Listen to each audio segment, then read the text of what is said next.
là anh đã có những cảm giác hơi lo lo, vì anh chỉ muốn em hạnh phúc bên mình anh thôi. Sao em lại bước theo người đó? Nhà anh tuy nhỏ nhưng có thể lo được em, và anh sẽ cố lo cho em được an lành.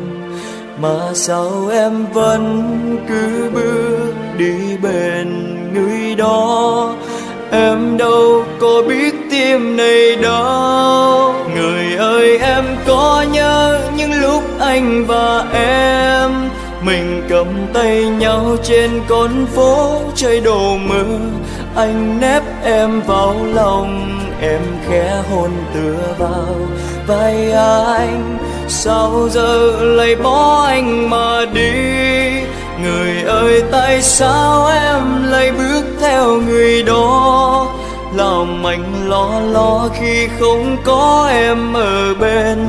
Anh nhớ em rất nhiều nhưng vẫn chúc em được hạnh phúc. Nhưng sao lại bước theo người đó làm anh lo?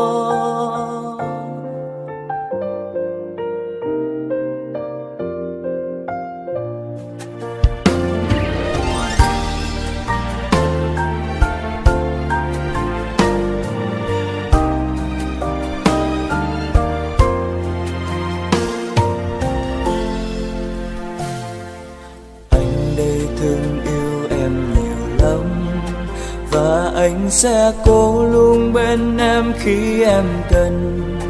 Mà sao em vẫn cứ bước đi bên người đó? Em đâu có biết tim này đâu. Người ơi, em có nhớ những lúc anh và em mình cầm tay nhau trên con phố trời đổ mưa. Anh nép em vào lòng, em khẽ hôn tựa vào vai anh. Sao giờ lại bỏ anh mà đi? Người ơi, tại sao em lại bước theo người đó?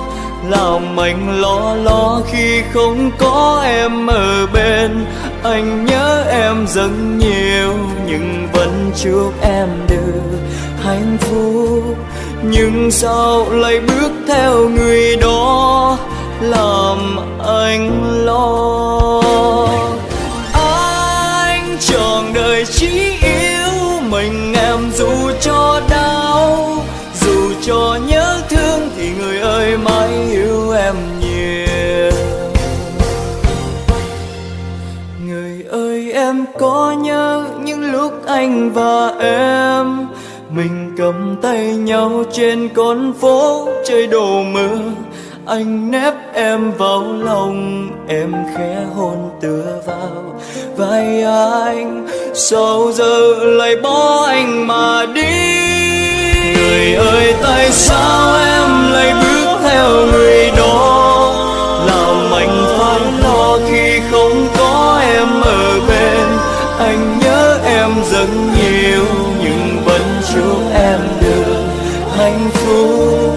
Nhưng sao lại bước